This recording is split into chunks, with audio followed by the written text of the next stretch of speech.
Maybach music. Can anybody out there hear me? Hear me?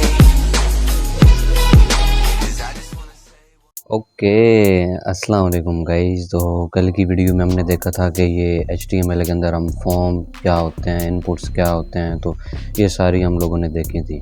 Guys ये बहुत ज़्यादा चीज़ें यूज़ की जाती हैं, ये जो इनपुट्स हैं। अगर आप लोग अपनी वेबसाइट के अंदर कोई रजिस्ट्रेशन फॉर्म बना रहे हो, कोई लॉगिन फॉर्म बना रहे हो, तो ये आप बहुत ज़्यादा यूज़ करोगे, ठीक है। तो आज बात करते हैं कि जो सिमेंटिक टैग्स और डिव है, ये क्या होता है HTML के अंदर। तो मैं क्या करता हूँ, यहाँ जाके एक न्यू फाइल बना लेता हूँ सिमेंटिक की, SEMA एंड semantic.html की बना लेता हूँ और इस साइड बार को बंद करता हूँ। और मैं क्या करता हूँ, अगेन जो पहले हम करते आ रहे हैं शिफ्ट और 1 दबाता हूँ मैं, तो जो हमें ये बाय डिफ़ॉल्ट एमेट एब्रीविएशन होता है ये दे देता है VS कोड। तो मैं ये साथ वाले को क्लोज़ करके यहाँ क्या करता हूँ, यहाँ पे मैं एक हेडिंग ले लेता हूँ वैसे चेक करने के लिए, दिस इज़ हेडिंग, ओके। और मैं क्या करता हूँ, इसको राइट क्लिक करके ओपन विद लाइव सर्वर कर लेता हूँ और ये हमारा लाइव सर्वर में ओपन हो जाएगा। तो गाइज़ अब बात कर लेते हैं ये जो सिमेंटिक टैग्स होते हैं ये क्या होते हैं और ये क्यों यूज़ करते हैं हम अपनी वेबसाइट्स के अंदर, क्या ये यूज़ करने चाहिए, ठीक है। तो ये बात करते हैं। गाइज़ देखो, जब भी आप एक वेबसाइट्स बनाते हो, ठीक है, तो कुछ वेबसाइट्स के रूल होते हैं, कुछ पर्सनैलिटी होती है वेबसाइट्स की। देखो सबसे पहले क्या होता है, टॉप पे हेडर होता है ना, उसके अंदर नैव बार होता है, ठीक है। उसके बाद यहाँ नीचे मेन एरिया, यहाँ पे नीचे जो होता है ये नीचे सारा कंटेंट एरिया होता है, मेन एरिया होता है। यहाँ पे अगर साइड बार हो तो वो आप साइड बार भी लगा सकते हो। उसके बाद नीचे फुटर होता है और यहाँ नीचे आर्टिकल्स कार्ड बने होते हैं। मतलब ऐसी चीज़ें ही होती हैं ना वेबसाइट्स के अंदर। तो गाइस पहले क्या होता था कि हमें जब भी वेबसाइट्स बनानी होती थी तो हम क्या करते थे, एक डिव होता था, डिव, उसको आईडी दे के बता देते थे कि ये हमारा हेडर है। जैसे कि मैं ये एक डिव बनाता हूँ ना, तो इसके अंदर मैं इसको आईडी दे देता हूँ हेडर, ठीक है। और यहाँ पे मैं अपना हेडर बना लेता हूँ। हेडर्स में क्या होते हैं, लिंक्स ही होते हैं। अगेन ये ए दे देता हूँ, इसको होम दे दिया और इसके बाद नीचे एक और ए लेके इसको अबाउट कर दिया। तो ये क्या हो गया सारा, ये सारा क्या है, हेडर एरिया है, ठीक है। तो पहले हम ऐसे करते थे। तो क्या होता है ना कि जो गूगल के बोट्स होते हैं, जो रोबोट होते हैं, वो इस चीज़ को सही तरह रीड नहीं कर सकते थे, ठीक है। जो SEO होता है, हमारी वेबसाइट रैंक नहीं करती थी, इंडेक्स में नहीं आती थी, सर्च में नहीं आती थी। कि जब भी हम चीज़ों को सर्च करते थे तो वो एग्जैक्ट चीज़ों को सर्च नहीं कर पाता था। तो क्या हुआ कि जो HTML वालों की टीम थी उन्होंने क्या किया, इनके टैग्स बना दिए। जैसा कि हेडर्स अगर हमें बनाना होता था तो हमें क्या करना होता है, अब ये HTML5 के अंदर आए हैं, ठीक है। तो क्या होता है कि हमें एक हेडर टैग लेना पड़ता है, बस। अब ये पता चल रहा है कि ये हेडर है, यहाँ से हेडर स्टार्ट हो रहा है। एक तो क्या हुआ, एक तो कोड की रीडेबिलिटी बढ़ गई, कोड को हम समझ रहे हैं कि ये हेडर है, ये यहाँ से स्टार्ट हो रहा है। और जो SEO है ना, जो गूगल के बोर्ड्स हैं, वो भी इस चीज़ को समझ रहे हैं कि ये हेडर यहाँ से स्टार्ट हो रहा है। और इसके अंदर क्या होगा, इसमें डेफिनेटली एंकर टैग्स ही होंगे, नैव बार ही हो गया। तो पता चल रहा है उसको भी कि ये हेडर है, इसके अंदर नैव बार है। ये सारा इलाका किसका है, नेविगेशन बार का है, हेडर में जो भी चीज़ें आ रही हैं। तो उससे गूगल्स के बोर्ड्स को भी पता चल जाता है, ठीक है। अब इसके अंदर अगर हमें नैव बार बनाना है तो एक नैव का टैग है, जैसे कि नैव। अब क्या हो गया है कि हेडर्स के अंदर एक नैव टैग है। ऑब्वियसली यार, नैव के अंदर नेविगेशन बार ही होता है ना। तो हम क्या करते हैं, इसको ऐसे पेस्ट कर देते हैं, तो इससे कोई फ़र्क नहीं पड़ेगा इसको, ठीक है। लेकिन जो गूगल के बोट्स हैं ना, जो रोबोट, वो इस चीज़ को समझ रहे हैं कि क्या हुआ है कि इनकी वेबसाइट्स के अंदर एक हेडर है, उसके अंदर नेविगेशन बार है, ठीक है। तो वो क्या करेगा, अगर जब भी आप किसी होम या अबाउट के अंदर जाओगे तो वो इस चीज़ को इंडेक्स कर लेगा, सर्च कर लेगा, पढ़ लेगा। एक्चुअल में उसे ये चीज़ नज़र आ रही होती है, उसे ये चीज़ नज़र नहीं आ रही होती। जो गूगल के जो सर्च इंजन होता है, जो ब्राउज़र होता है, उसको ये चीज़ें कभी भी नहीं नज़र आ रही होती, उसे ये चीज़ें नज़र आ रही होती हैं, ठीक है। और इसी तरह क्या होता है कि अगर हमें अपनी वेबसाइट्स के अंदर कोई फुटर चाहिए हो तो हम क्या पहले लिखते थे कि डिव, और इसको एक आईडी दे देते थे कि ये फुटर का एरिया है, ठीक है। और यहाँ पे फुटर में कुछ भी लिख सकते थे हम, जैसे कि लिख लेता हूँ दिस इज फुटर। तो ये एक हिसाब से मतलब ठीक तरीका नहीं था।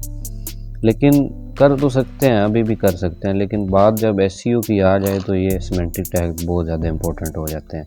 अब जैसे कि ये हेडर है तो हमें पता चल रहा है कि ये हेडर है। इसी तरह अगर हमें कोई मेन चाहिए, अगर हेडर के बाद क्या आता है, मेन एरिया ही आता है ना, तो इसका क्या बन गया, एक मेन टैग बन गया, ये देखो। ठीक है, अब मेन के अंदर हम ले लेते हैं गाइस। मेन में वो चीज़ें आती हैं जो कि बिल्कुल भी रिपीट हमारी वेबसाइट्स के अंदर नहीं होती। जैसा कि हेडर है, वो वेबसाइट्स के अंदर कभी भी रिपीट नहीं होते, हेडर हमेशा टॉप पे ही रहता है। ठीक है, और फुटर भी कभी रिपीट नहीं होता, पूरी वेबसाइट्स के अंदर एक ही फुटर भी होता है, साइड बार भी हमेशा एक ही होता है। ठीक है, और ये सारी चीज़ें किस में आ जाती हैं, ये मेन एरिया में आ जाती हैं। जैसा कि मैं लिख लेता हूँ यहाँ पे एक लिख लेता हूँ, दिस इज़ मेन।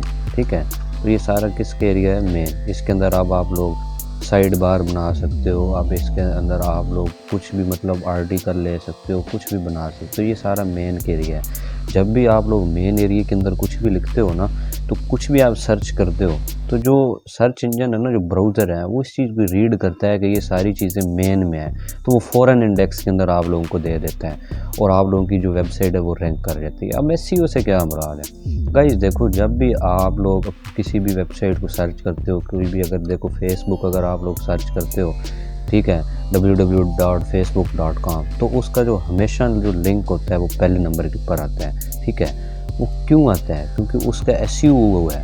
आप लोग सर्च करो तो आपको पहले नंबर पे वो चीज़ मिले। आप लोग भी चाहते हो ना कि कोई भी आप लोगों की वेबसाइट को सर्च करे तो वो पहले नंबर के ऊपर आए। ठीक है, तो आपकी वेबसाइट के ऊपर ट्रैफिक आए, तो आप इन सिमेंटिक टैग्स को ज़रूर यूज़ करना अपनी वेबसाइट्स के अंदर। ठीक है, अब ये मेन एरिया है।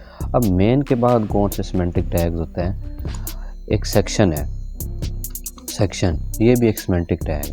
अब ये सेक्शन जो होता है ये यूज़ होता है, जैसा कि मैं एक नीचे हेडिंग बना लेता हूँ, जैसा कि एक हेडिंग 2 ले लिया, एक ये अबाउट सेक्शन बना लेता हूँ मैं। ठीक है, अबाउट सेक्शन हो गया, और इसके नीचे पैराग्राफ में दे देता हूँ, लोरेम 30 का दे देता हूँ, तो ये एक अबाउट सेक्शन हो गया। उसके बाद मैं क्या करता हूँ, एक और सेक्शन ले लेता हूँ और इसको मैं नाम दे देता हूँ, इसके अंदर जाता हूँ मैं, इसको नाम दे देता हूँ मैं सर्विस। तो क्या हो गया ना, पता चल रहा है कि ये सेक्शन अबाउट सेक्शन है, ये सर्विस सेक्शन है। ठीक है, तो इससे पता चल रहा है, इसमें हमारी कोड की रीडेबिलिटी भी बढ़ रही है और जो हमारा एसईओ है वो भी हो रहा है। लोरेम मैं क्या करता हूँ, इसको 30 कर देता हूँ। ठीक है, तो यहाँ पे आया मैं, तो ये देखो ये अबाउट सेक्शन, ये सर्विस सेक्शन। ठीक है, और कई ये बहुत ज़्यादा यूज़ करते हैं। जब आप कभी भी किसी एडवांस यूज़र के कोड के देखोगे तो वो ज़रूर ये इस चीज़ को यूज़ करते हैं। क्या इनके बगैर वेबसाइट नहीं बन सकती? बन सकती है यार, बिल्कुल भी बन सकती है। आप लोग डिव का यूज़ कर सकते हो। ठीक है, और लेकिन अगर बात वही है एसईओ की आ जाए तो आप लोगों को इसको यूज़ ज़रूर ही करना चाहिए। अब डिव टैग क्या होता है, देखो भाई, डिव टैग भी चीज़ों को ग्रुप करने के लिए होता है। जैसे कि मैंने एक डिव ले लिया, इसके अंदर अब मैं कोई भी मतलब चीज़ बनाना चाहता हूँ, जैसे कि मैं एक हेडिंग दे रहा हूँ H2 की, और मैं इसको बता रहा हूँ कि दिस इज़ मेन हेडिंग, और इसके नीचे मैं पैराग्राफ दे देता हूँ, लोरेम 30 के नाम को पैराग्राफ दे दिया, तो इसको मैंने एक आईडी दे दी या क्लास दे दी। ठीक है, कि ये मेन एरिया है सारा। इसको अब मैं CSS की मदद से टारगेट करके इसको स्टाइल कर सकता हूँ, कुछ भी कर सकता हूँ। ठीक है, लेकिन ये कोई इतना ख़ास तरीका नहीं था, लेकिन इससे भी बन सकती थी वेबसाइट। लेकिन वही बात है ना कि अगर बात एसईओ की आ जाए तो हमें वही चीज़ें यूज़ करनी चाहिए। अब और बात कर लेते हैं आर्टिकल। आर्टिकल टैग क्या है, देखो यार मैं आपको बताता हूँ। जैसे कि मैंने एक हेडिंग ले ली, इसको अंदर मैं इसको दे देता हूँ मैं कंप्यूटर। ठीक है, उसके बाद मैं क्या करता हूँ, इसके बाद एक इमेज ले लेता हूँ, यहाँ से इमेज उठा ली मैंने, बैकग्राउंड इमेज, और इसकी मैंने विड्थ कितनी कर दी, इसकी विड्थ मैंने 40% कर दी। और उसके बाद मैं क्या कर लेता हूँ, एक पैराग्राफ ले लेता हूँ 30 वर्ड का, और यहाँ पे आता हूँ तो ये देखो ये क्या है, ये पूरा आर्टिकल है, ये पूरा कंप्यूटर का एक आर्टिकल है। यहाँ पे अगर आप अपनी व्लॉग में, अपनी वेबसाइट्स के अंदर कुछ इस तरह की चीज़ें बनाना चाहते हो कि वो एक ही ग्रुप के अंदर हो, जैसे कि ये आर्टिकल है, इसके अंदर कंप्यूटर है तो इसके अंदर सारी कंप्यूटर्स की चीज़ें आ रही हैं। इसी तरह आप और भी बना सकते हो आर्टिकल, जैसे कि वेब डेवलपमेंट का, किसी भी चीज़ का। ठीक है, जैसे कि मैं यहाँ वेब डिज़ाइनिंग का ले लेता हूँ वेब डिज़ाइनिंग का ले लिया, उसके बाद इसके नीचे पैराग्राफ लगा लेता हूँ। तो ये क्या हो रहा है, ये पता चल रहा है कि ये आर्टिकल वेब डिज़ाइनिंग का है, ये कंप्यूटर का है, इसी तरह। ठीक है, तो सेक्शन टैग क्या करता है, सेक्शन टैग चीज़ों को ग्रुप करने के लिए यूज़ किया जाता है। जैसे कि ये अबाउट का है, सर्विसेज का है, तो इसमें सारी चीज़ें आ गई हैं। जैसे कि H2 है ना, तो इसके अंदर पता चल रहा है कि ये जो सेक्शन टैग है ये सर्विस का है, और ये सर्विस की ये नीचे डिस्क्रिप्शन है। ठीक है, इसी तरह आर्टिकल का भी यही सीन है। तो बाद मेन मुद्दे पे आता हूँ, तो ये सारी चीज़ें कोड की रीडेबिलिटी और SEO के लिए यूज़ किया जाता है सेक्शन, ये सिमेंटिक टैग जितने भी होते हैं। ठीक है, इससे ज़्यादा कुछ भी नहीं है। और मैं उम्मीद करता हूँ आपको इन सिमेंटिक टैग्स के बारे में तो पता चल गया होगा। और अब हम गाइस आगे CSS की तरफ मूव करेंगे। बस कुछ चीज़ें हैं जो हम लोगों को देखनी हैं, और उसके बाद मैं कोई भी नहीं चाहता कि यार मैं कोई भी चीज़ HTML के अंदर मिस करूं। तो इसलिए मेरी कोशिश यही है कि मैं HTML के अंदर जितनी भी चीज़ें हैं उन सबको कवर करूं। ठीक है, और आप लोगों ने इस चीज़ की प्रैक्टिस करनी है, और देन जल्दी मूव करेंगे आगे CSS के ऊपर। ठीक है, ओके गाइस, अल्लाह हाफिज़, टेक केयर।